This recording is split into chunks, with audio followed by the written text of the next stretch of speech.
Alright, this is the first of two lessons in terms of completing the square.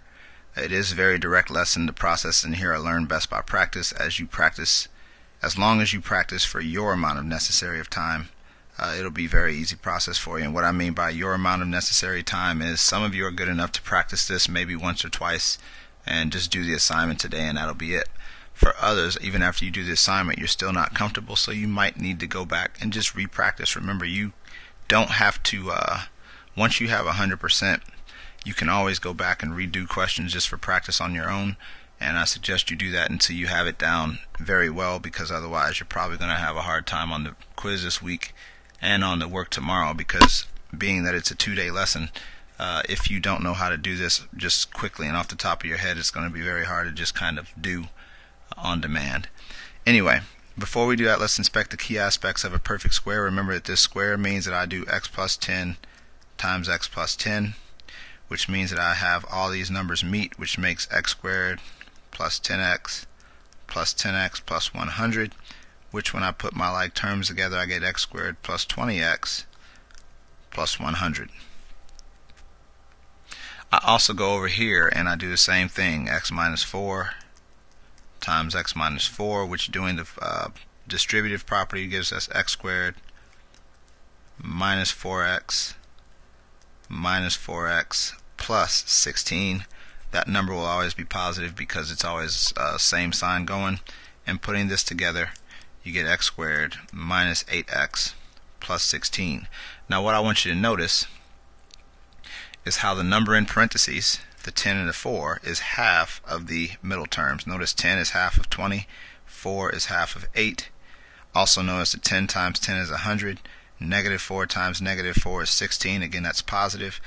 We are going to use that in the process today because we're not going to be going this way.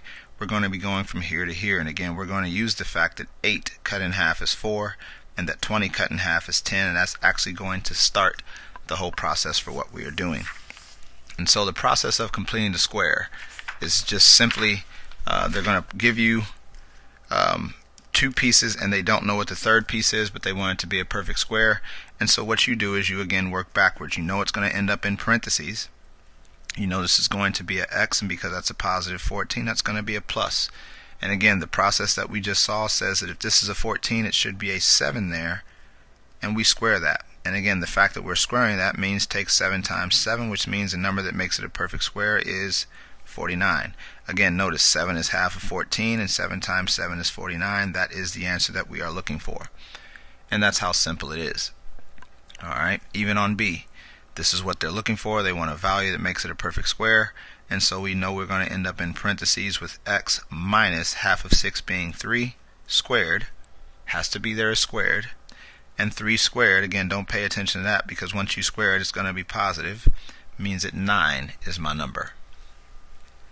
Now the only challenging questions are going to be the ones that are odd, but really it's not that challenging because it's easy to make a number into a cut in half, or half of a number that's odd. You simply put x minus, and all we do here, knowing that we're cutting in half, is we just put 5 over 2, because remember that is 5 divided by 2, and we leave it in that form.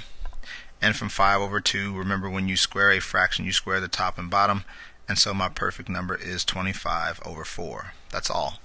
That's how easy it is. Now, in terms of working with that, you might need to turn that into a decimal or turn it into a mixed number, but in terms of what we are doing here, just leave it as a fraction, do not do any decimals, and you should be okay. Just like on this one, you know you're going to have an x plus 9 over 2 squared, which when you square 9 over 2, you get 81 over 4 as your number that makes it a perfect square. Alright? So the key idea here is that we are creating a value that was not there before. The first question actually starts as x squared plus 14x, and then we simply add the 49 to make it a perfect square. This idea is most useful tomorrow as we begin to use the process to solve quadratic equations.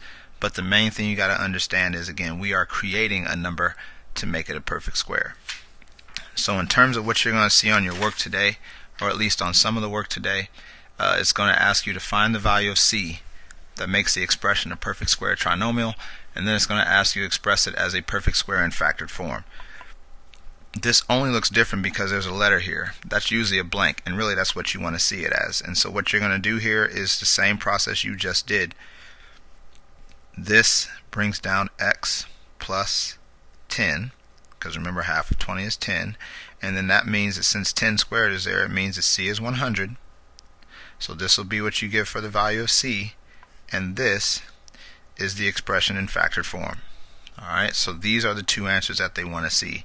C equals 100 because of course 10 squared is 100. That's what would go there to make it perfect.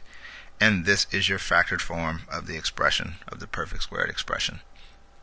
So again, that's what you're going to be doing on your questions today to show that you understand it. Here again, x minus, remember don't do a decimal, just do 3 over 2 squared. 3 over 2 squared means that c is equal to 9 over 4. Again, that's your c answer. And this is your factored form answer. Those are the two answers that you need to be ready to show on your computer work today.